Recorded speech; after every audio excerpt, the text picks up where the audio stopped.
Hello दोस्तों, स्वागत है आप लोगों का अपने यूट्यूब चैनल पर। जैसा कि हम लोग सीटेट के प्रीवियस पेपर को डिस्कस कर रहे थे जो आप लोगों के 2022 और 23 में पूछे गए थे, तो उसी क्रम में हम लोगों ने 28 दिसंबर का पेपर डिस्कस कर लिया है, जो भी मैथ्स के 15 क्वेश्चन हैं, और 29 दिसंबर पेपर 1 डिस्कस कर लिया है। इसके अलावा 9 जनवरी का पेपर 1 डिस्कस कर लिया है।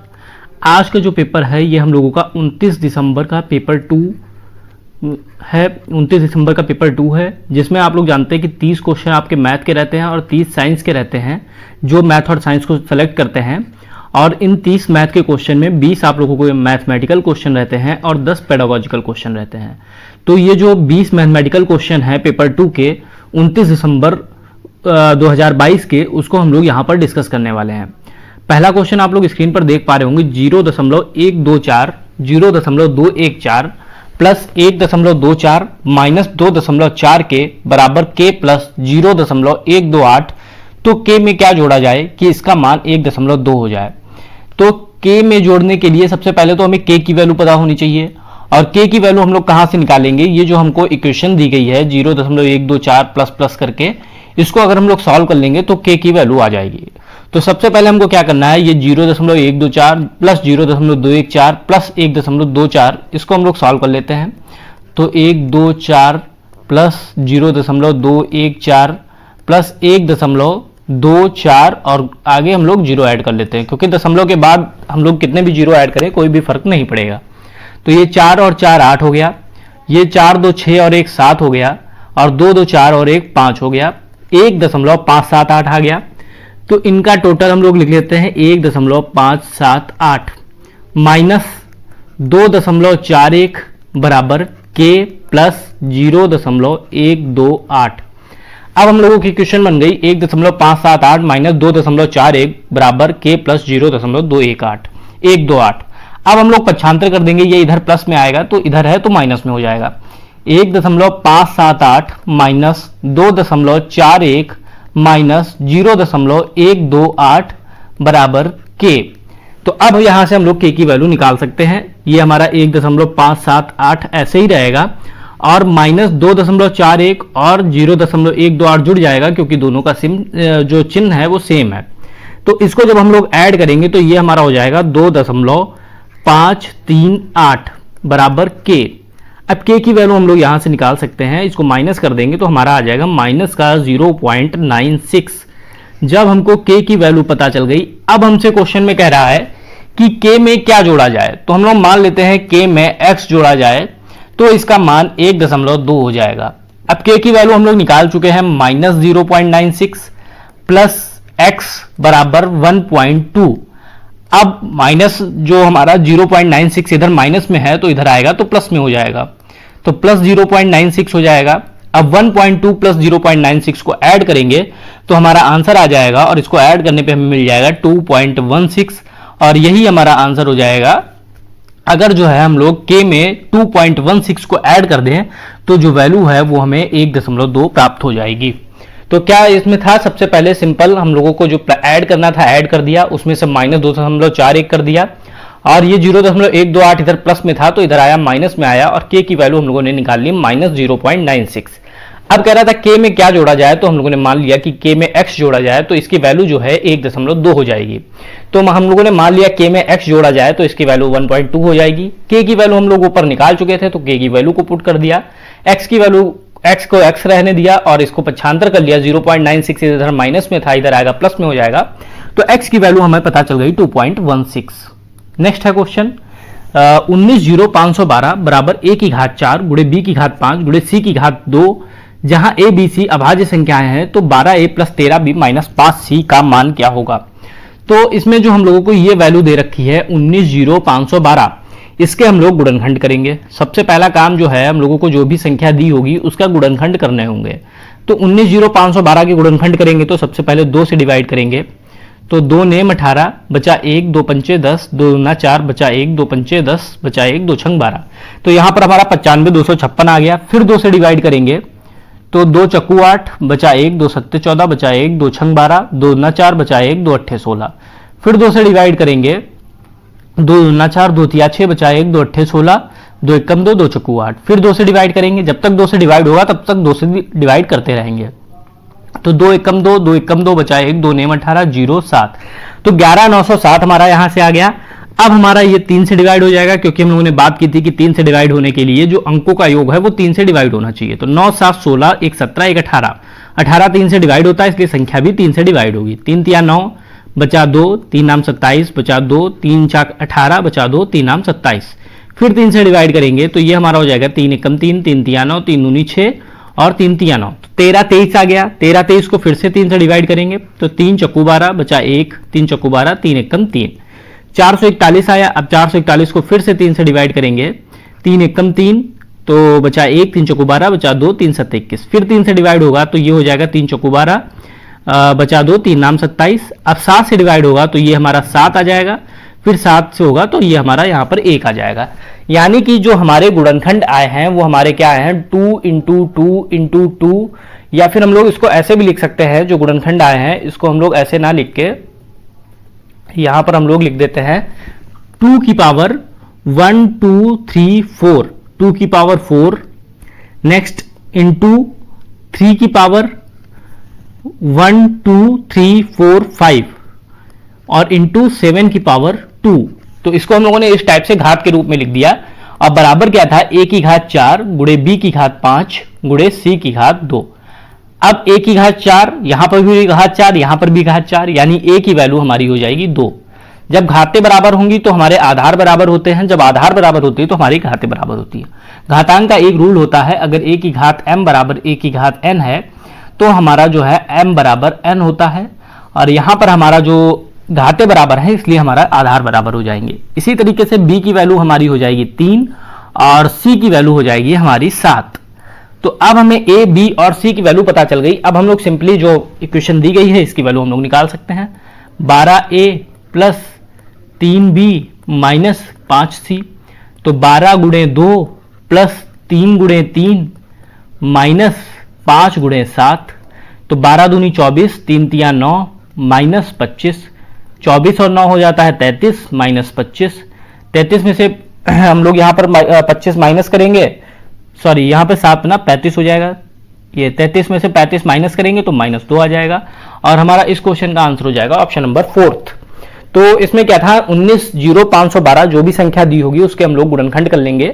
और गुणनखंड हम लोग सबसे पहले आप लोग यहां से अनुमान लगा सकते हैं कि यहां पर घात 4 है, यानी कि जो भी पहली संख्या होगी वो 4 बार आएगी। यानी 2 से हम लोगों ने डिवाइड किया तो 2 4 बार आया, फिर 3 से डिवाइड किया तो घात 5 है तो 5 बार आया, फिर 7 घात 2 थी तो 2 बार आया।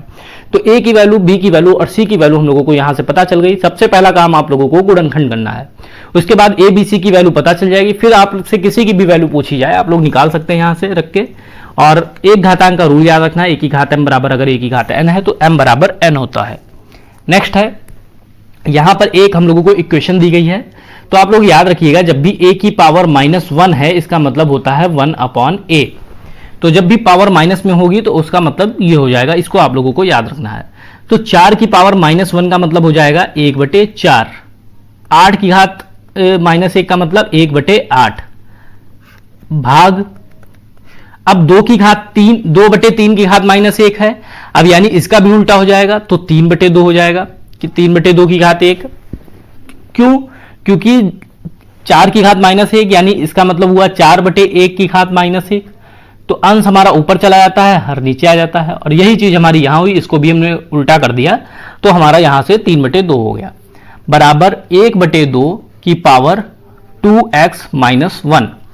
अब इसका हम लोग कर देंगे एलसीएम। एलसीएम हमारा हो गया 8, 4 दूनी 8, 2 एकम 2, 8 एकम 8, तो 2 + 1 हो गया।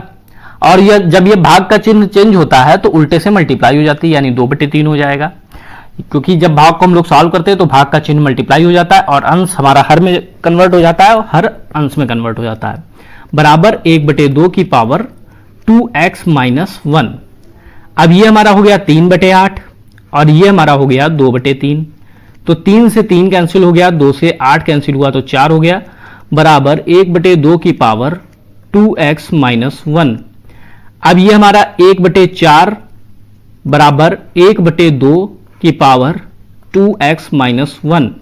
अब 1/4 को हम लोग लिख सकते हैं 1/2 का होल स्क्वायर बराबर 1/2 की पावर 2x - 1। अब सेम वही चीज जो हम लोग पहले डिस्कस कर चुके हैं कि अगर आधार आपके बराबर है तो घातें बराबर होंगी, यानी 2 बराबर 2x माइनस 1 होगा। अब माइनस 1 का पक्षांतर कर देंगे, इधर माइनस में है तो इधर आएगा प्लस में हो जाएगा, यानी 2 और 1 3 हो जाएगा, तो x की वैल्यू आ जाएगी 3/2। तो अब हम लोगों को जब x की वैल्यू पता चल गई 3/2, तो हम लोग x square plus x minus 2 की वैल्यू निकाल सकते हैं। तो x स्क्वायर की जगह हो जाएगा 3/2 का स्क्वायर प्लस x की जगह 3/2 माइनस 2, 3/2 का स्क्वायर हो जाएगा 9/4 प्लस 3/2 माइनस 2, तो एलसीएम ले लेंगे तो एलसीएम हमारा यहां पर हो जाएगा 4, तो ये 9 ऐसे ही रहेगा, 2 दूना 4 3 दूनी 6 माइनस 4 दूनी 8, तो 9 6 15 माइनस 8/4, तो 15 में से 8 जाएगा तो 7 बचेगा, 7/4 हमारा आंसर हो जाएगा ऑप्शन नंबर ए। तो सिंपली इस क्वेश्चन में हमारा जो रूल लगा है वो a की घात -1 बराबर 1/a का लगा है, तो 4 की घात -1 हमारा 1/4 हो जाएगा, 8 की घात -1 हमारा 1/8 हो जाएगा, और 2/3 की घात -1 यानी इसका उल्टा हो जाएगा, तो 3/2 की घात 1 हो जाएगा। फिर हमने इसका एलसीएम ले लिया तो 2 + 1/8 हो गया, और यहां पर हमने भाग का चिन्ह हटाया, मल्टीप्लाई किया, तो ये फिर से हमारा उलट गया, तो 2/3 हो गया, क्योंकि गुणा जब होती है तो हमारे अंश हर में चेंज हो जाता है और हर अंश में चेंज हो जाता है। तो हम लोगों ने इसको सॉल्व किया, तो यहां पर 1/2 का होल स्क्वायर बराबर 1/2 की पावर 2x माइनस 1 बचा। तो आधार जब हमारे बराबर है तो घातें बराबर हो जाएंगी, 2 बराबर 2x माइनस 1, तो 2x बराबर 3, तो x बराबर 3/2। जब x की वैल्यू पता चल गई तो हमें वैल्यू निकालनी थी x square plus x minus 2 की, तो यहां पर हम लोगों ने x की वैल्यू को पुट कर दिया, 3/2 का स्क्वायर प्लस 3/2 माइनस 2, इसको सॉल्व किया तो 7/4 हम लोगों को आंसर मिल गया। तो थर्ड क्वेश्चन का जो हमारा आंसर हो गया ऑप्शन नंबर 1। नेक्स्ट क्वेश्चन है, निम्नलिखित में से कौन सा कथन सत्य है। अब यदि a एक धनात्मक पूर्णांक है तो रूट a एक परिमेय संख्या है। तो परिमेय संख्या क्या होती है हमारी, जिसको p/q की फॉर्म में लिखा जा सके, जिसको p/q की फॉर्म में लिखा जा सकेगा वो हमारी परिमेय संख्या होगी। और अपरिमेय संख्या हमारी क्या होती है, पाई होती है, या अंडर रूट में कोई भी संख्या लिखी हुई है, जैसे अंडर रूट a मान लेते हैं, तो ये सब हमारी अपरिमेय संख्या होंगी। तो a एक धनात्मक पूर्णांक है, तो जैसे अगर हम लोग मान ले कि 4 अगर है a की वैल्यू, तो 4 की जब अंडर रूट 4 करेंगे तो हमारा 2 आ जाएगा, यानी परिमेय संख्या मिल रही है। लेकिन वहीं पर अगर हम लोग 5 का अंडर रूट निकालेंगे तो अंडर रूट 5 होगा, और अंडर रूट 5 जो है हमारी अपरिमेय संख्या होती है। तो हम लोगों से क्वेश्चन में कह रहा है पहले ऑप्शन में, यदि a एक धनात्मक पूर्णांक है तो रूट a एक परिमेय संख्या है। तो हमको परिमेय भी मिल सकती है और अपरिमेय भी मिल सकती है, जरूरी नहीं कि हमेशा परिमेय मिले, इसलिए ये वाला जो हमारा ऑप्शन था पहला वो हमारा गलत हो गया। नेक्स्ट है, किसी अभाज्य संख्या का वर्गमूल एक परिमेय संख्या नहीं होता है। तो अभाज्य संख्या क्या होती है, 2 है, उसके बाद हमारी अभाज्य संख्या 3 है, उसके बाद हमारी 5 है, तो 2 3 5 7 11 13 15 13 के बाद 17, तो ये हमारी अभाज्य संख्या है। अगर हम लोग इनका वर्गमूल निकालेंगे, किसी अभाज्य संख्या का वर्गमूल, तो इसका रूट 2 हो जाएगा, इसका रूट 3 हो जाएगा, इसका रूट 5 हो जाएगा, इसका रूट 7 हो जाएगा, यानी हमें कहीं पर भी परिमेय संख्या नहीं मिलेगी। यानी सेकंड वाला जो हमारा ऑप्शन है वो बिल्कुल सही हो जाएगा, क्योंकि अभाज्य संख्या का वर्गमूल निकालने पर हमेशा हमें अपरिमेय संख्या मिलती है। अपरिमेय संख्या कैसी होती, कोई भी साइन या अंडर रूट में लिखी कोई भी संख्या। फिर ऐसी कौन सी घन संख्या है, ऐसी कोई घन संख्या नहीं है जिसका इकाई का अंक 4 है।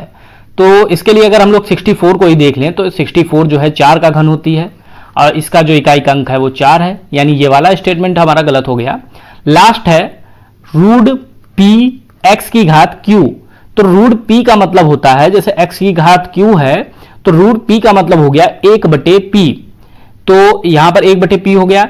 अब जब इसकी मल्टीप्लाई होगी तो ये हमारा हो जाएगा x की घात q/p, जबकि हमें क्या दिया है x की घात p/q, यानी उल्टा लिखा है, तो ये वाला भी हमारा बिल्कुल गलत हो गया।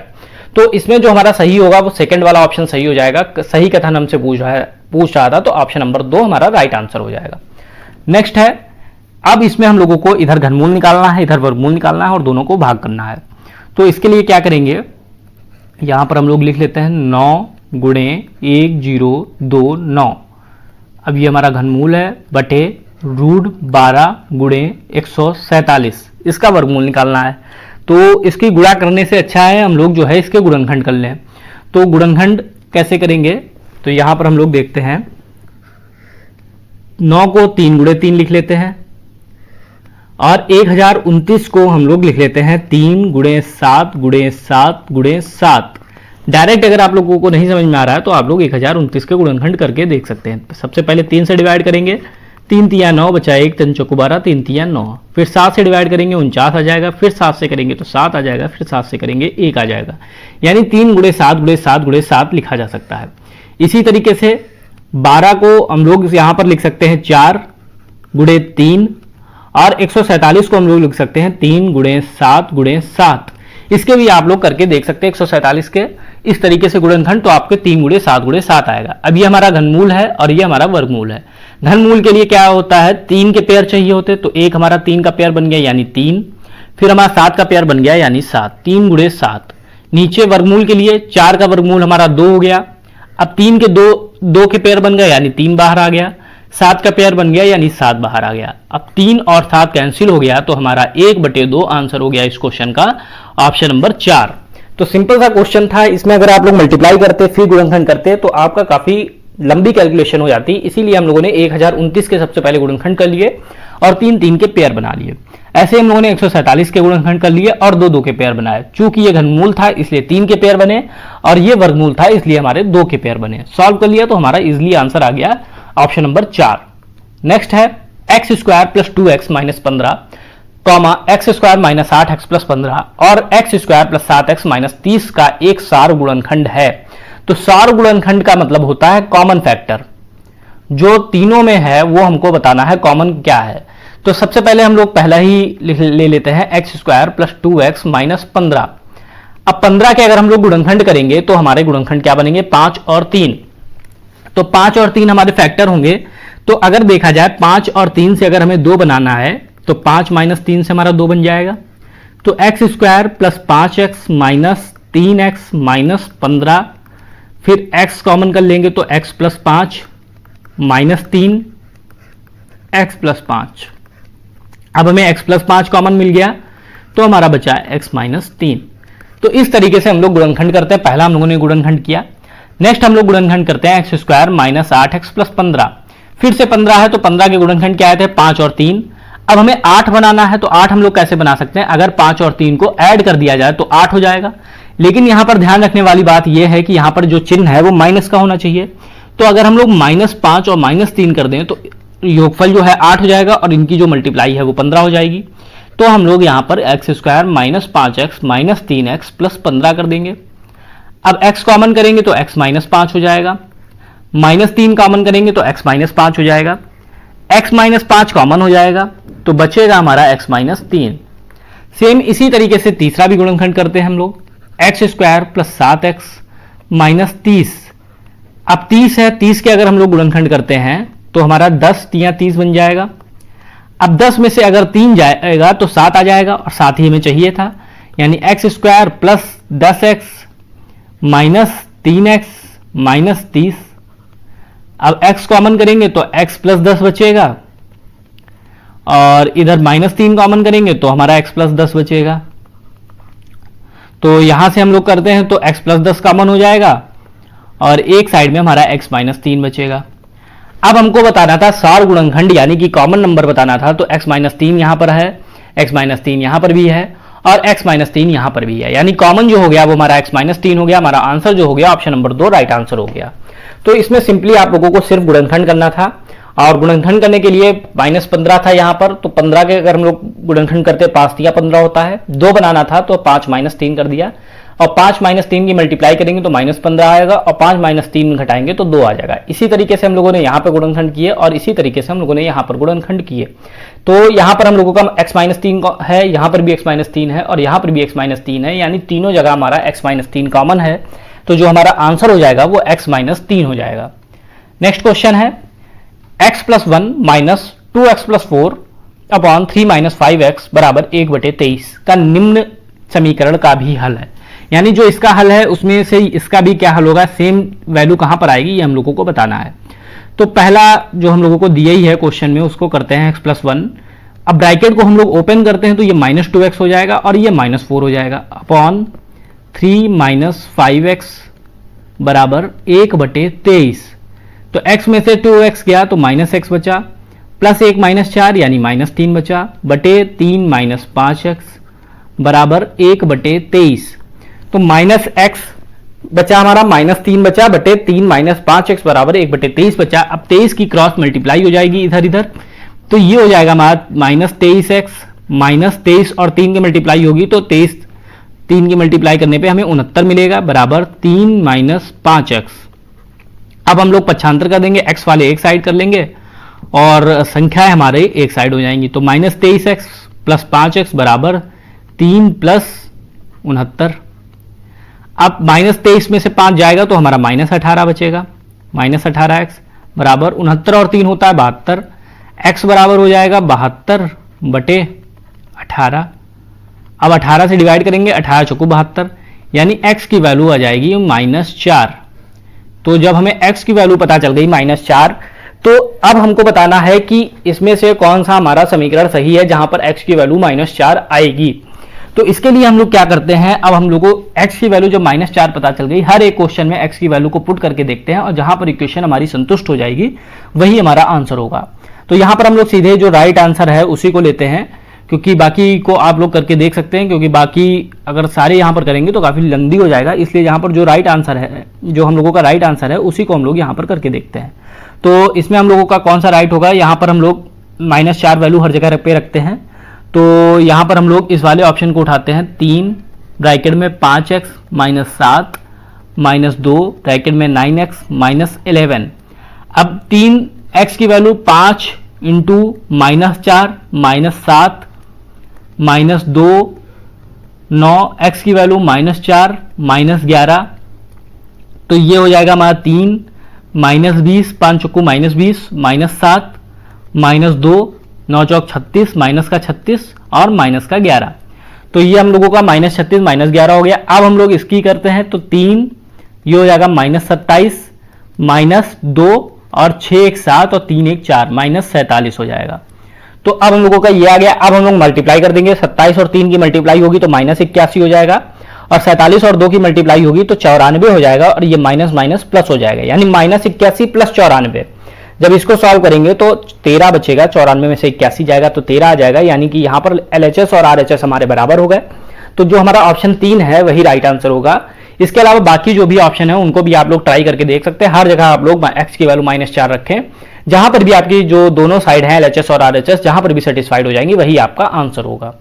नेक्स्ट क्वेश्चन है 2x - 3y = 9, xy = -3, तो 4x बटे y प्लस 9y बटे x का क्या मान होगा। तो इस क्वेश्चन को आसानी से करने के लिए हम लोग क्या करेंगे, जो हम लोगों को ये चीज दे रखी है 2x - 3y = 9, इसका हम लोग दोनों साइड का स्क्वायर कर देंगे। तो ये 2x - 3y का होल स्क्वायर बराबर 9 का स्क्वायर। अब a - b का होल स्क्वायर, तो फॉर्मूला आप सभी को पता होगा, a² + b² - 2ab। तो a² यानी 2x का स्क्वायर प्लस b² यानी 3y का स्क्वायर माइनस 2ab यानी 2 × 2x × 3y बराबर 9 का स्क्वायर 81। अब 2 का स्क्वायर 4x², 3y का स्क्वायर 9y² माइनस 2 × 4 = 12, तो 12xy = 81।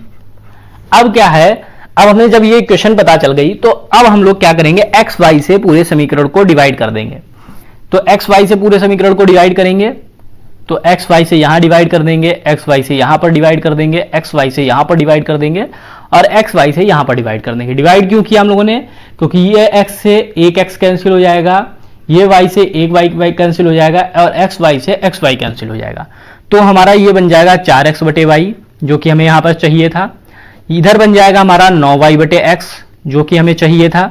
तो जो चीज हमें चाहिए थी वो हमें यहां पर मिल गई xy से डिवाइड करने पे। ये हमारा -12 ऐसे ही रहेगा बराबर ये 81 है, और x की y की वैल्यू हम लोगों को यहां पे पता है -3, तो xy की वैल्यू हम लोग रख देंगे -3। अब 81 को अगर 3 से डिवाइड करेंगे तो ये हमारा हो जाएगा 27 माइनस का। तो हमारी इक्वेशन क्या बची, 4x बटे y बराबर 4x बटे y प्लस 9y बटे x माइनस 12 बराबर -27। अब हम लोग पक्षांतर कर देंगे, इधर -12 है तो इधर आएगा तो +12 हो जाएगा। तो 4x बटे y प्लस 9y बटे x बराबर -27 प्लस 12, तो -27 प्लस 12 जब सॉल्व करेंगे तो -15 आ जाएगा, यानी 4x बटे वाई प्लस 9y बटे एक्स की वैल्यू जो है -15 आ जाएगी। ऑप्शन नंबर ए हम लोगों का राइट आंसर हो जाएगा। तो इस इक्वेशन को वैसे तो आप लोग x की वैल्यू यहां से निकालते तो y -3 बटे वाई होती है, उसको पुट करके रखते, काफी लंबा हो जाता, इसलिए 2x - 3y बराबर 9 का स्क्वायर किया, तो 2x - 3y का होल स्क्वायर बराबर 9 का स्क्वायर हो गया। तो यहां पर a - b का होल स्क्वायर बना, जो कि फॉर्मूला आप लोगों को पता होगा, ये होता है। फॉर्मूला को ओपन किया तो फिर उसके बाद हम लोगों ने एक्स वाई से पूरे समीकरण को डिवाइड कर दिया। एक्स वाई को डिवाइड करने से क्या हुआ, हमें 4x बटे वाई और 9y बटे एक्स मिल गया, -12 बराबर 81 बटे एक्स वाई की वैल्यू हमें पता थी -3, तो एक्स वाई की वैल्यू हम लोगों ने -3 रख दी, तो डिवाइड किया तो ये माइनस का 27 हो गया, इधर -12 बचा तो -12 का पक्षांतर किया तो -15 आ गया। तो ऑप्शन नंबर 1 इस क्वेश्चन का राइट आंसर हो गया। नेक्स्ट क्वेश्चन है, यदि व्यंजक 3x square 3y square plus 2 minus x bracket में, ये हमें पूरा व्यंजक दे रखा है, और x square y square x square और वाई स्क्वायर के गुणांक क्रमशः a b और c हैं, तो हमें इसकी वैल्यू बतानी है। तो जो हम लोगों को व्यंजक दे रखा है, सबसे पहले हम लोग उसको नोट डाउन करते हैं। तो व्यंजक हमारा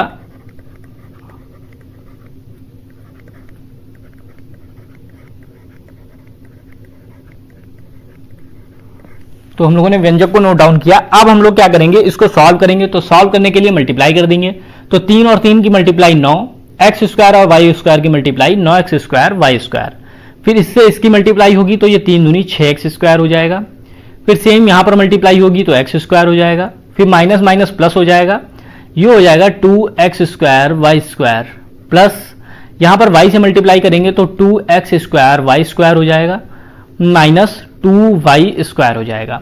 तो मल्टीप्लाई करने के बाद हमारी जो सिचुएशन आई वो हमारी 9x square plus 6x square minus x square plus 2x square y square plus 2x square y square minus 2y square. अब जो सेम है उनको हम लोग ऐड कर देंगे, 9 ये x square y square 2x square y square 2x square y square, तो इनको ऐड करेंगे तो 9 2 11 और 13 हो जाएगा, 13 एक्स स्क्वायर वाई स्क्वायर।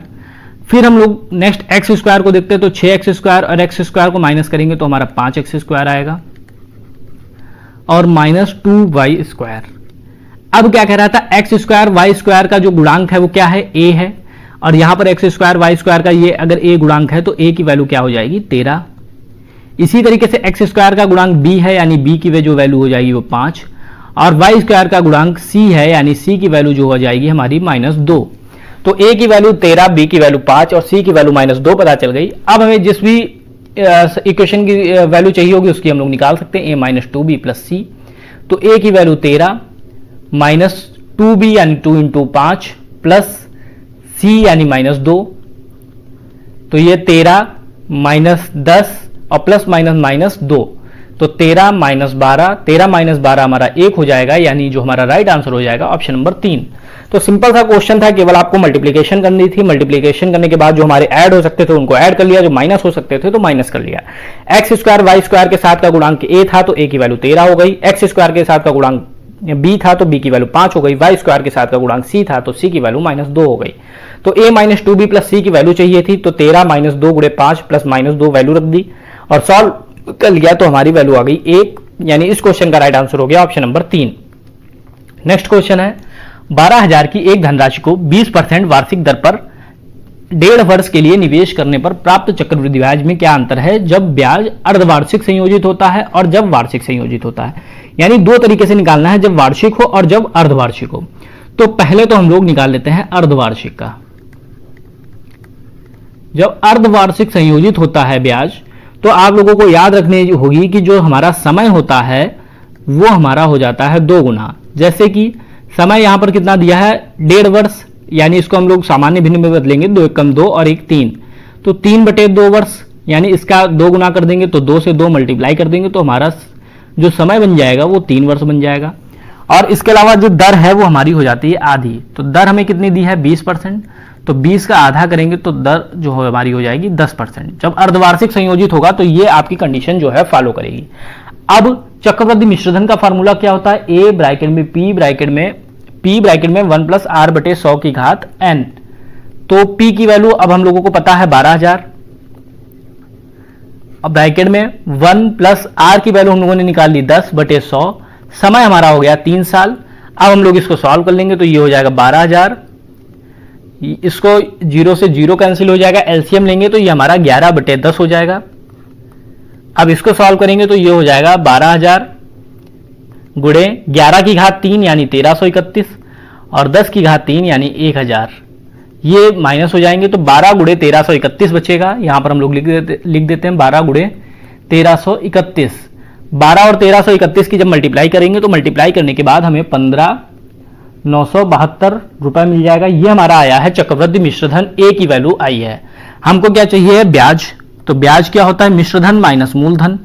तो मिश्रधन हमारा आया है 15,972 माइनस मूलधन था हमारा 12,000।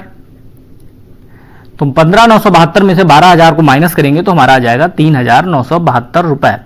तो जब अर्धवार्षिक संयोजित होता है तो हमारा ब्याज आया है 3,972 रुपए। सिंपली जो हमारा धनराशि थी पी वो हमारी 12,000 थी, समय दर जो हमारी थी 20% थी, अर्धवार्षिक संयोजित हो रहा था इसलिए हमें जो दर है वो आधी हो गई। समय हमारा 1.5 वर्ष यानी 3/2 वर्ष था, लेकिन अर्धवार्षिक हो रहा था इसलिए 2 गुना हो गया। हम लोगों ने यहां से निकाला ए बराबर पी ब्रैकेट में 1 प्लस r/100 की घात n का फार्मूले का यूज करके, तो ए की वैल्यू 15,972 आ गई, ब्याज हमारा 3,972 रुपए आ गया। अब इसी तरीके से हम लोग निकालेंगे जब ब्याज वार्षिक संयोजित होता है। तो वार्षिक संयोजित होता है तो जैसी चीजें हैं वैसे ही रख देंगे, तो ए बराबर पी ब्रैकेट में 1 प्लस r/100 इसी फार्मूले का यूज करेंगे। तो ए बराबर पी की वैल्यू हमारी सेम रहेगी 12,000, 1 प्लस आर की वैल्यू जो हमें दी है क्वेश्चन में 20/100।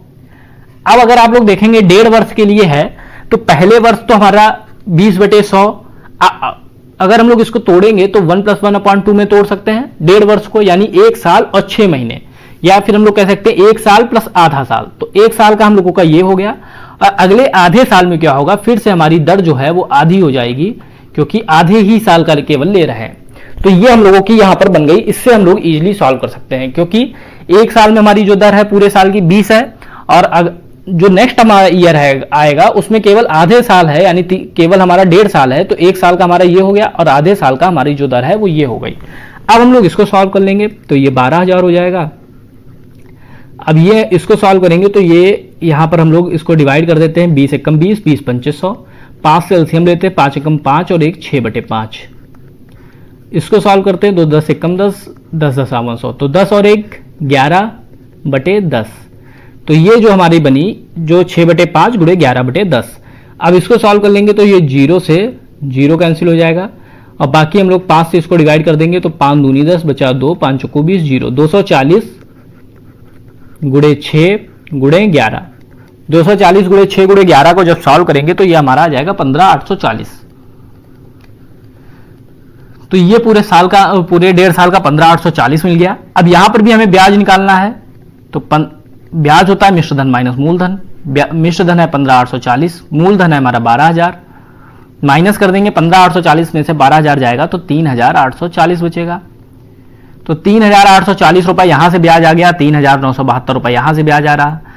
अब हमसे क्या क्वेश्चन में पूछ रहा है कि निवेश करने पर प्राप्त चक्रवृद्धि ब्याज में क्या अंतर है। तो 3,972 हमारा पहले मिला था और 3,840 रुपए हमारा बाद में है। इन दोनों का अंतर क्या है, माइनस कर देंगे, 7 में से 4 गया 3, 132 रुपए हमारा अंतर हो जाएगा। आंसर हो जाएगा ऑप्शन नंबर 2। तो इसमें सबसे पहले अर्धवार्षिक जब संयोजित हो रहा था, जब अर्धवार्षिक संयोजित होगा तो जो हमारी समय है वो 2 गुना हो जाएगा। तो समय हमारा 3/2 वर्ष था, तो समय 2 गुना हुआ 3 वर्ष। दर हमारी आधी हो जाएगी, दर हमारी 20% थी तो दर बची हमारी 10%। सेम फार्मूला ए बराबर पी ब्रैकेट में 1 प्लस r/100 की घात n, आर की वैल्यू 10 पता है, एन की वैल्यू 3 पता है, सारी वैल्यूज को पुट किया, कैलकुलेशन की तो 15,972 रुपए आया। तो ये मिश्रधन आया। अब हमें ब्याज चाहिए था तो मिश्रधन माइनस मूलधन, मिश्रधन 15,972, मूलधन हमारा 12,000 था, माइनस किया तो ब्याज हमें पता चल गया। अब अर्धवार्षिक का जो हमारा आ गया 3,972, अब वार्षिक का निकालेंगे। तो यहां पर हम लोगों को ध्यान देने वाली बात यह है कि 1.5 साल था, यानी एक पूरा साल था, एक आधा साल था। तो पूरे साल के लिए तो हमारा सेम रहा, आधे साल के लिए क्या हुआ, 20 का आधा हो गया, क्योंकि आधी कन्वर्ट करेंगे हम लोग, तो 20 का आधा 10 हो गया। अब हम लोगों ने सॉल्व कर लिया तो 15,840 रुपए आ गया। अब ब्याज यहां से निकाला तो मिश्र धन माइनस मूलधन 15,840 माइनस 12,000, तो ब्याज हमारा आ गया 3,840 रुपए। अब दोनों का अंतर बताना था तो 3,972 माइनस 3,840 दोनों को माइनस किया तो 132 रुपए हमारा जो अंतर है वो हमें पता चल गया। नेक्स्ट क्वेश्चन है, निम्न में से किस स्थिति में चतुर्भुज ABCD की रचना संभव नहीं है? तो संभव नहीं है बताना है, तो यहां पर ध्यान देने वाली बात क्या है, चतुर्भुज के 4 कोण होते हैं ABCD और इन चारों कोणों का योगफल हमारा होता है 360 डिग्री। इस चीज को आप लोगों को ध्यान रखना है। तो पहला अगर हम लोग देखते हैं कोण A, B और C, तो पहले ऑप्शन में कोण A को प्लस कोण B प्लस कोण C करते हैं। सबसे पहली चीज जो चेक करते हैं वो हमारा यही है कि कोणों का योगफल निकालते हैं। तो कोण A में 60 डिग्री, कोण B में 105, कोण C में 105, तो 105 और 105 210 प्लस 60 ऐड करेंगे 0 6 7 270।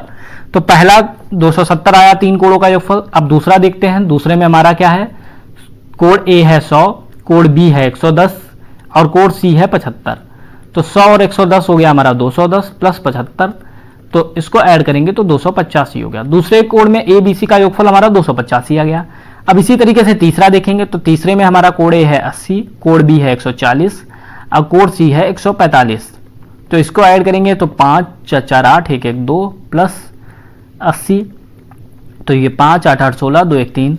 अब यहीं पर हमें देखने वाली बात है कि चारों कोणों का योगफल 360 डिग्री होता है और यहाँ पर तीन ही कोण का योगफल 360 से ज्यादा आ गया, यानी 365 आ गया। तो जो हमारा चतुर्भुज नहीं बन सकता वो यही वाला चतुर्भुज नहीं बन सकता। बाकी यहाँ 270 है 360 से कम है, ये 285 360 से कम है, लेकिन ये तीन कोणों का योगफल ही 365 हो गया। तो चौथा कोण कहां से आएगा, जबकि चारों का 360 होना चाहिए था। तो यहाँ तीन में ही 365 बन गया, यानी ये वाले इस जो हमारा ऑप्शन नंबर 3 है इससे कोई भी चतुर्भुज बनने की संभावना नहीं। नेक्स्ट क्वेश्चन है, इसमें हमें दो त्रिभुज दिए गए हैं। एक त्रिभुज ABC दिया गया है, इसमें कोण B 90 डिग्री है, इसको हम लोग मान लेते हैं ABC। तो ये हमारा कोण B 90 डिग्री हो गया। और दूसरा त्रिभुज दिया गया है DEF, इसमें हमारा कोण D 90 डिग्री है, तो ये D हो गया और ये हमारा E हो गया, सॉरी ये E हो गया और ये हमारा F हो गया। तो ये हमारा DEF बन गया और ये हमारा ABC बन गया। अब इसमें हमें BC 4 दिया है तो BC हमारा ये 4 हो गया, AC 5 दिया है तो ये हमारा 5 हो गया, कोण B 90 है तो ये हमारा 90 हो गया। इसके अलावा DEF, तो DEF में क्या दिया है, कोण D हमारा 90 दिया है तो ये हमारा 90 हो गया। FE 5 दिया है तो FE ये हमारा 5 हो गया और ED 4 दिया है तो ED हमारा 4 हो गया। तो ये 4 5 हम लोगों के ये दो त्रिभुज बन गए जो कि हमें क्वेश्चन में दिए थे। सारी चीजों को हमने नोट डाउन कर दिया। अब हमें बताना है इनमें से कौन सा सही है सर्वांग समता के लिए। ये हमारा साइन होता है सर्वांग समता का। इसके 3 हम लोगों के रूल होते हैं। एक, भुजा भुजा भुजा, भुजा भुजा भुजा, यानी जो है कोण में भुजा भुजा भुजा अगर कॉमन है तो हमारा सर्वांग सम होगा। एक होता है भुजा कोण भुजा और एक हमारा होता है कोण कोण कोण। तो कोण कोण कोण या भुजा भुजा भुजा या भुजा कोण भुजा। तो यहां पर हम लोग देखेंगे दो जो हम लोगों को दिए हैं वो भुजा कोण भुजा पे दिए हैं, क्योंकि एक कोण हम लोगों को 90 डिग्री दिया है। अब इसमें हम लोग देखते हैं बीच में हमारा कोण B लिया गया है, जो बीच वाला होता है इसी को हम लोग मेजर करते हैं। तो इसमें कोण B ये है और इसमें E वाला है, यानी ये है, ये बराबर नहीं क्योंकि ये 90 डिग्री है और ये हमारा दिया नहीं, यानी ये बराबर नहीं है क्योंकि इसमें हमारा 90 डिग्री ये वाला है। तो पहला तो नहीं हो सकता। दूसरे में कोण A और कोण F देखते हैं। तो इसमें कोण A ये है और कोण F ये है, यानी ये कोण हमारे बराबर हो सकते हैं क्योंकि ये भुजा बराबर है, ये भुजा बराबर है, ये 90 डिग्री है। इसमें भी सेम यही चीज है, इसलिए ये वाला हमारा फॉलो कर जाएगा और यही हमारा आंसर हो जाएगा। तो इसमें भुजा कोण भुजा के हिसाब से हमें आंसर देना था और जो एंगल लिया जाएगा सेम एंगल लिया जाएगा। अगर ये वाला एंगल लेते हैं हम लोग मान लो, तो इसमें भी ये वाला एंगल लेते हैं, तो हमारा जो त्रिभुज बनता है DBF और BCA बनता। चूंकि यहाँ पर ये वाला एंगल लिया गया इसलिए हमारा जो त्रिभुज बना CAB और BFD। तो यह जो हमारा राइट आंसर हो जाएगा ऑप्शन नंबर 2 हमारा करेक्ट आंसर हो जाएगा। नेक्स्ट है, किसी समबहुभुज के सभी अंतःकोणों का योगफल 1080 डिग्री है, इस बहुभुज के बाह्य कोणों का योगफल क्या होगा। तो समबहुभुज के अंतःकोणों के योगफल का आप लोगों को फार्मूला पता होना चाहिए। तो फार्मूला जो होता है n-2 मल्टीप्लाइड बाई 180, ये हमारा फार्मूला होता है। अगर हम लोग इसको फॉलो करेंगे तो हमें अंतःकोण मिल जाएंगे। यानी अंतःकोण का जो फार्मूला होता है n-2 × 180। तो अंतःकोणों का योगफल हमें दिया है 1080, और n हम लोगों को पता नहीं है क्योंकि बहुभुज हम लोगों को n की संख्या तो दी नहीं है। तो अब हम लोग इसको सॉल्व कर लेंगे। n - 2 बराबर 1080 बटे 180, 0 से 0 कैंसिल, 18 छक्का 108। तो n - 2 बराबर 6, n बराबर 6 + 2, तो n की वैल्यू आ जाएगी 8। तो यहां पर भुजाओं की संख्या हमें पता चल गई 8। अब हमें पता करना है बाह्य कोण की माप। तो बाह्य कोण इसका फार्मूला भी होता है, तो बाह्य कोण का फार्मूला आप लोगों को पता होना चाहिए। बाह्य कोण होता है 360 बटे n। तो 360 n की संख्या हम लोग निकाल चुके हैं 8, तो 360 बटे 8, 8 से डिवाइड करेंगे, 8 चौको 32 बचा 4, 8 पंचे 40, यानी 45 डिग्री हो जाएगा। और बाह्य कोण की जो माप हो जाएगी वो 45 डिग्री हो जाएगी, ऑप्शन नंबर सेकंड। तो इसमें क्या था, किसी बहुभुज के सभी अंतःकोणों का योगफल दिया था। अंतःकोणों के योगफल का फार्मूला होता है n - 2 × 180 बराबर 1080। इसको हम लोगों ने सॉल्व किया, n - 2 बराबर 1080 बटे 180 हो गया, n - 2 बराबर 6, n बराबर 6 + 2 यानी n बराबर 8। जब n की वैल्यू पता चल गई तो बाह्य कोण का फार्मूला होता है 360 बटे n। तो 360 बटे n को हम लोगों ने यहाँ पे लगाया, तो 360 बटे 8 हो गया, तो 45 डिग्री हमारा आंसर आ गया। नेक्स्ट क्वेश्चन है, किसी लंब प्रिज्म का प्रत्येक आधार एक 8 भुजा वाला बहुभुज है। इसके सभी फलक, तो सबसे पहले हमें फलक चाहिए। तो जब भी हमें इस टाइप का क्वेश्चन दिया हो, फलक की संख्या पूछी गई हो, तो फलक का फॉर्मूला होता है n + 2। तो n हमारी क्या है, 8 भुजा वाला है, तो 8 + 2, तो फलक की संख्या आ गई 10। अब नेक्स्ट हमें चाहिए किनारा, तो किनारों की संख्या। तो किनारों जो होते हैं हमारे वो 3x होते हैं या 3n कह सकते हैं। तो 3 और n की वैल्यू हमें पता है 8 है, क्योंकि हम लोगों को क्वेश्चन में ही दिया है। ये जो है ये हमारा n है, तो n की वैल्यू हमें 8 हो गई, तो किनारों की संख्या हमारी 24 आ गई। अब इसी तरीके से हमें लास्ट में चाहिए शीर्ष। तो शीर्ष का फार्मूला क्या होता है, शीर्ष का फार्मूला होता है 2x या 2n कह सकते हैं, क्योंकि हम लोग n ले रहे हैं। तो 2 × 8, तो 8 दूनी 16 हो जाएगा। तो शीर्ष की संख्या पता चल गई, किनारों की संख्या पता चल गई, फलक की संख्या पता चल गई, इन सब का योग चाहिए था। तो 10 + 24 + 16, 24 6 30 10 40 और 1 50, यानी कि जो टोटल है वो 50 होगा। ऑप्शन नंबर 4 इस क्वेश्चन का राइट आंसर होगा। तो जब भी हमें जो है भुजाओं की संख्या दी हो किसी भी प्रिज्म में और उसके फलक की संख्या पूछी हो, तो फार्मूला n + 2 होगा। अगर भुजा यहाँ पर 10 होती तो 12 हो जाता है। जो भी n की वैल्यू होती वो हम रख देते हैं। किनारों का फार्मूला 3n होता है और शीर्ष का फार्मूला 2n होता है। इसको आप लोगों को याद रखना है। फलक, किनारों और शीर्ष की संख्या आप लोग इजीली निकाल सकते हैं। तो इस क्वेश्चन का जो राइट आंसर हो गया 50 आ जाएगा। नेक्स्ट क्वेश्चन हम लोग देखते हैं। इसमें एक चतुर्भुज है ABCD। तो ABCD अब कह रहा है कि कोण C 72 है। ये टोटल जो है वो 72 है, यहां पे लिख देते हैं 72 डिग्री। और कोण D 80 है, ये हमारा टोटल 80 है। अब कोण A और कोण B के समद्विभाजक O पर मिलते हैं, तो ये हमारा O हो गया। ये कोण B का समद्विभाजक हो गया, ये कोण A का समद्विभाजक हो गया। जब कोण A का है तो इसका भी होगा, यानी ये हमारा 36 हो गया, ये 36 हो गया। और कोण B समद्विभाजक है, यानी ये 40 हो गया, ये 40 हो गया। समद्विभाजक का मतलब आधा आधा करते हैं, तो ये 40 हो गया, ये 36 हो गया। और हमें चाहिए है कोण A, तो ये वाला कोण हमको लोगों को निकालना है। तो इस कोण को निकालने के लिए हम लोग क्या करेंगे, ये 40 है, ये 36 है, इसको निकाल सकते हैं, क्योंकि ये हमारा एक त्रिभुज बन गया DOC। त्रिभुज DOC में दो कोण, एक हमारा 40 है, एक 36 है, और प्लस कोण DOC बराबर हमारा टोटल हो जाएगा 180 के।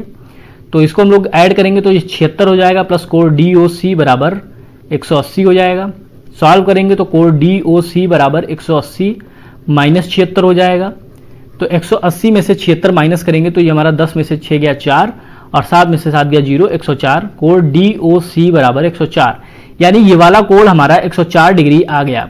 अब हमें चाहिए ये वाला कोण, तो इस कोण के लिए क्या करेंगे, ये हमारे जो कोण होगा कोण AOB, ये हमारा हो जाएगा 180 माइनस कोण DOC, तो ये हो जाएगा 104।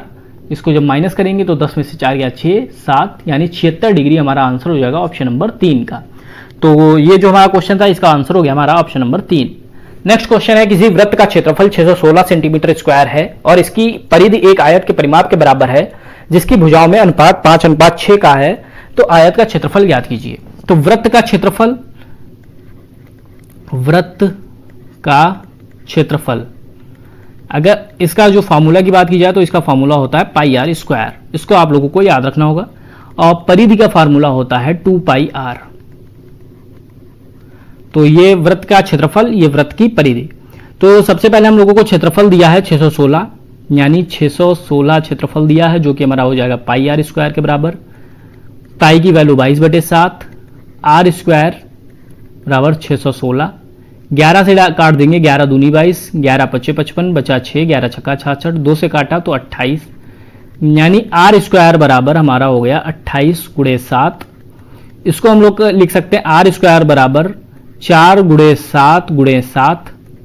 मल्टीप्लाई ना करके हम लोगों ने यहाँ पर फिर से तोड़ दिया, तो आर की वैल्यू 4 का वर्गमूल 2 हो गया और 7 × 7 का वर्गमूल हमारा 7 हो गया। तो आर की वैल्यू आ गई 14 सेंटीमीटर। तो यहां तक कि बिल्कुल सिंपली हम लोग चलते आए कि पाई आर स्क्वायर बराबर 616, पाई की वैल्यू को पुट कर दिया तो आर की वैल्यू को सिंपली हम लोगों ने निकाल लिया 14 सेंटीमीटर। अब कह रहा है इसकी एक परिधि एक आयत के परिमाप के बराबर है। तो परिधि जो है, परिधि हम लोग निकाल सकते हैं 2 गुणे पाई की वैल्यू 22/7, आर तो अब हम लोग निकाल ही चुके हैं 14, तो आर की जगह 14, 7 दूनी 14, तो 22 दूनी 44 दूनी 88। तो परिधि हमें पता चल गई 88 सेंटीमीटर। अब कह रहा है ये जो है एक आयत के परिमाप के बराबर है, जिसकी भुजाएं का अनुपात जो है 5:6 है। यानी आयत की लंबाई जो है वो 5:6 के अनुपात में हम लोग मान लेते 5x है और चौड़ाई जो है वो 6x है। अब आयत के परिमाप की बात की जाए तो आयत के परिमाप का फार्मूला यहां पे लगाएंगे। तो आयत के परिमाप का फार्मूला होता है 2 ब्रैकेट में लंबाई प्लस चौड़ाई। तो 2 लंबाई हमारी 5x है, चौड़ाई हमारी 6x है, और तो ये हो जाएगा 2 × 11x, यानी ये हो जाएगा हमारा 22x। अब क्या कह रहा था, जो एक आयत के परिमाप के बराबर है, जो वृत्त की परिधि है वो आयत के परिमाप के बराबर है, यानी कि ये जो है परिमाप आयत का 28 हो जाएगा। इसको सॉल्व कर देंगे 4 से, तो x की वैल्यू आ जाएगी 4। जब x की वैल्यू 4 पता चल गई तो अब हम लोग आयत की लंबाई निकाल सकते हैं। 5x थी, यानी 5 × 4 20 हो जाएगी। इसी तरीके से ये 6x थी, तो 6 × 4 यानी कि 24 सेंटीमीटर हो जाएगी। तो अब हमें लंबाई और चौड़ाई पता चल गई। अब हम लोग क्षेत्रफल निकाल सकते हैं, आयत का एरिया निकाल सकते हैं। आयत के एरिया का फार्मूला होता है लंबाई × चौड़ाई। तो लंबाई है 20, चौड़ाई है 24, तो 24 × 20 करेंगे तो 480 सेंटीमीटर स्क्वायर आ जाएगा। यही हमारा आंसर हो जाएगा इस क्वेश्चन का, ऑप्शन नंबर 4। तो सबसे पहले हम लोगों को वृत्त का क्षेत्रफल दिया था 616 सेंटीमीटर स्क्वायर, तो हम लोगों ने फार्मूला लगा दिया पाई आर स्क्वायर का। तो पाई आर स्क्वायर बराबर 616 हो गया, और यहां पर पाई की वैल्यू को रख दिया, तो आर की वैल्यू को हम लोगों ने सिंपली 14 सेंटीमीटर यहां से निकाल लिया था। अब कह रहा है आयत का परिमाप और वृत्त का परिमाप बराबर था, तो वृत्त की जो परिधि हम लोगों ने निकाली 2 पाई आर से 88 सेंटीमीटर आई। अब ये किसके बराबर होगी, आयत के परिमाप के बराबर होगी। तो आयत का परिमाप क्या होता है, 2 ब्रैकेट में लंबाई प्लस चौड़ाई। तो लंबाई और चौड़ाई का हमने अनुपात दिया था 5x और 6x का, तो अनुपात 5:6 का था, हमने लंबाई चौड़ाई मान ली 5x 6x। लंबाई हम लोगों ने 5x रख दी, चौड़ाई 6x रख दी, इसको सॉल्व किया तो 22x हो गया। 22x बराबर 88 था, तो x की वैल्यू 4 आ गई। तो x की वैल्यू पता चल गई, तो हम लोग लंबाई निकाल सकते थे 5x यानी 5 × 4 20 सेंटीमीटर, और चौड़ाई 6x यानी 6 × 4 24 सेंटीमीटर। अब क्षेत्रफल निकालना था, तो लंबाई × चौड़ाई यानी 20 × 24, तो 480 सेंटीमीटर स्क्वायर इस क्वेश्चन का राइट आंसर हो गया। नेक्स्ट, आधार त्रिज्या 3 सेंटीमीटर वाले किसी लंबवृत्तीय बेलन का वक्रपृष्ठीय क्षेत्रफल 94.2 सेंटीमीटर स्क्वायर है, बेलन का आयतन क्या होगा। तो इसका जो हमें बेलन का वक्रपृष्ठ होता है वो 2 पाई आर एच होता है। ये आप लोगों को फार्मूला याद रखना, बेलन के वक्रपृष्ठ का फार्मूला 2 पाई आर एच होता है। 2 पाई की वैल्यू 3.14 दी है, तो 3.14 रखेंगे, गुणे आर हम लोगों को आर भी दिया गया है हम लोगों को 3 सेंटीमीटर, तो आर की वैल्यू 3 हो जाएगी। एच दिया नहीं तो एच रखेंगे, और बेलन का वक्रपृष्ठ कितना दिया है 94.2 सेंटीमीटर, यानी वक्रपृष्ठ जो है हमारा 94.2 के बराबर हो जाएगा। यह वक्रपृष्ठ का फार्मूला होता है बेलन के वक्रपृष्ठ का 2 पाई आर एच। तो सारी चीजों को हम लोगों ने यहां पर रख दिया। अब हम लोग एच की वैल्यू निकाल सकते हैं, 94.2 बटे नीचे आ जाएगा 2 × 3.14 × 3। दशमलव को हटाएंगे, इस दशमलव को हटाएंगे, यहां पर 2 अंक हैं तो 1 0 हम लोग बढ़ा देंगे दशमलव के बाद 2 अंक करने के लिए। अब हम लोग इसको डिवाइड करेंगे, तो डिवाइड कैसे करेंगे, तो यहां पर हम लोग 3 से डिवाइड कर देते हैं। 3 तिया 9 बचा 1, 3 चौको 12 बचा 2, तो 3 यहां पर 9 4 13 2 15, 3 तिया 9 कट गया, 3 सॉरी यहां पर हो जाएगा, हम लोगों का 3 तिया 9, फिर 3 एकम 3, तो यहाँ पर बचेगा 1, 3 चौको 12, 3140। अब 314 से 3140 कटेगा तो 10 आ जाएगा, 2 से डिवाइड करेंगे तो ये 5 आ जाएगा, यानी h की वैल्यू जो है हमारी 5 सेंटीमीटर आ जाएगी। अब हमें h की वैल्यू पता चल गई। अब हमें बेलन का आयतन चाहिए, तो बेलन के आयतन का फार्मूला होता है पाई आर स्क्वायर एच। पाई की वैल्यू सेम हम लोगों को क्वेश्चन में दी है 3.14, आर स्क्वायर यानी 3 का स्क्वायर, h यानी कि 5, तो ये 3.14 इंटू 9 इंटू 5। अब इसको हम लोग सॉल्व करेंगे, 3.14 इंटू 9 इंटू 5 की मल्टीप्लाई करेंगे तो 141.30 सेंटीमीटर क्यूब आ जाएगा, और यही हमारा आंसर हो जाएगा बेलन का आयतन। ऑप्शन नंबर 1 इस क्वेश्चन का राइट आंसर हो जाएगा। तो सबसे पहले बेलन के वक्रपृष्ठ का फार्मूला लगाया। बेलन का वक्रपृष्ठ होता है 2 पाई आर एच। वक्रपृष्ठ हम लोगों को 94.2 दिया था, पाई की वैल्यू 3.14 दी थी, आर की वैल्यू 3 दी थी, तो एच की वैल्यू हम लोगों ने निकाली 5 सेंटीमीटर। अब एच की वैल्यू को हम लोगों ने यहां पर पुट किया, आर की वैल्यू हम लोगों को पता थी, पाई की वैल्यू क्वेश्चन में 3.14 दी है, तो हम लोगों ने सॉल्व किया, मल्टीप्लाई किया, तो 141.30 सेंटीमीटर क्यूब, यानी कि पहला ऑप्शन हमारा राइट हो गया। नेक्स्ट है, किसी घनाभ के 3 आसन्न फलकों के क्षेत्रफल 120 सेंटीमीटर स्क्वायर, 96 सेंटीमीटर स्क्वायर और 80 सेंटीमीटर स्क्वायर है। अगर हम लोग इसे ए मान लें, इसे बी मान लें, इसे सी मान लें, जो 3 आसन्न फलक हैं ए बी सी अगर हम लोग मान लें तो हमारे घनाभ के फार्मूला होता है √a इंटू बी इंटू सी, जब हमें आसन्न फलक दिए होंगे। तो ए की वैल्यू हमें 120 गुणे 96 गुणे 80, ये आप लोगों को पता होनी चाहिए फार्मूले, तभी आप लोग क्वेश्चन को सॉल्व कर पाएंगे, अदरवाइज क्वेश्चन को सॉल्व नहीं कर पाएंगे। तो आसन्न फलक जो होता है, जो फार्मूला होता है घनाभ के आयतन का √ पहला आसन्न फलक गुणे दूसरा आसन्न फलक गुणे तीसरा आसन्न फलक। इसको हम लोगों ने ABC मान लिया, इसलिए हम लोगों ने शॉर्ट में इसे ABC लिख दिया, √ABC। ए की वैल्यू 120, बी की वैल्यू 96, सी की वैल्यू 80। सेम अब हम लोग इसकी मल्टीप्लाई नहीं करेंगे, क्योंकि मल्टीप्लाई करने में काफी लंबी कैलकुलेशन हो जाती है।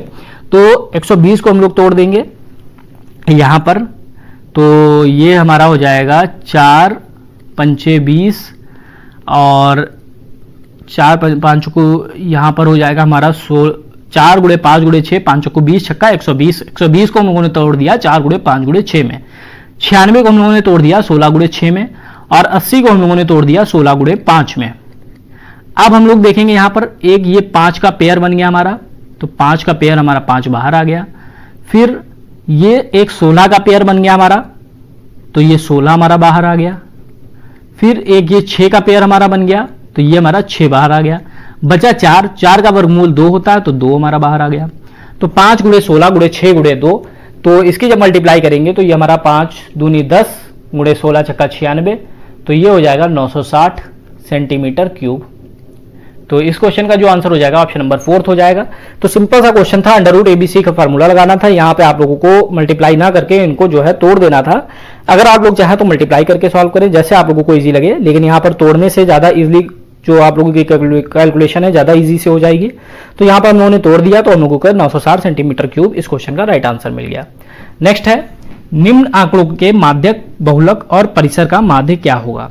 तो इसमें हमें माध्य बताना है, किसका, माध्यक यानी माध्यिका, और उसके बाद बहुलक और परिसर।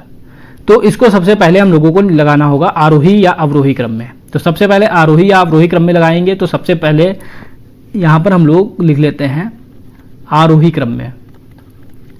आरोही क्रम में सबसे पहले सबसे छोटी संख्या 2, फिर उससे बड़ी 5, फिर उससे बड़ी 6, फिर उससे बड़ी 8, फिर 9, फिर 10, फिर 12, फिर 13, फिर 15, 17, फिर 17 और फिर 23।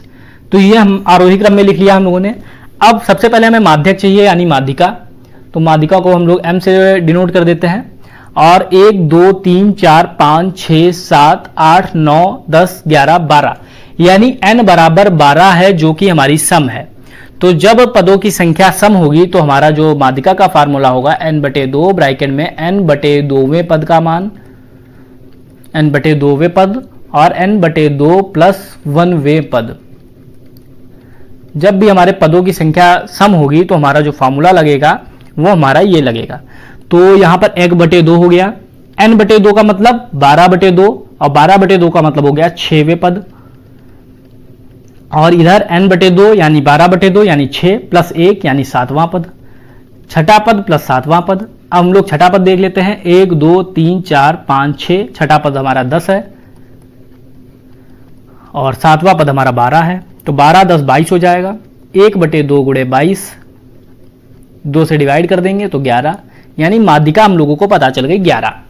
अब माध्यिका पता चल गई, अब हम लोगों को नेक्स्ट बहुलक चाहिए। बहुलक का मतलब होता है जो सबसे ज्यादा बार रिपीट हुआ हो, तो सबसे ज्यादा बार रिपीट क्या हुआ है 17, तो बहुलक हमारा हो गया 17।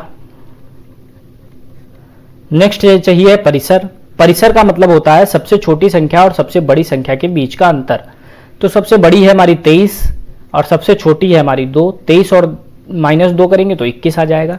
तो अब हमें माध्यक, बहुलक और परिसर पता चल गए, अब हमें चाहिए है इनका माध्य।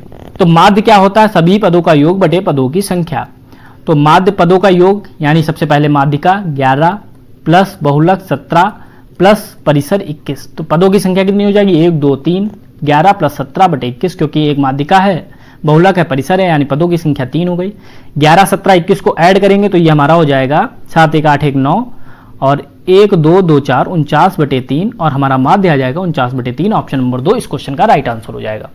तो जब भी हम लोगों को ऐसा क्वेश्चन दिया होगा तो सबसे पहले आरोही क्रम में लिखेंगे। आरोही क्रम में लिखने के बाद हम लोग माध्यिका निकालेंगे। अगर पदों की संख्या सम है तो हमारा फार्मूला ये हो जाएगा, अगर पदों की संख्या विषम है तो हमारा फार्मूला हो जाएगा n+1/2 वहां पद।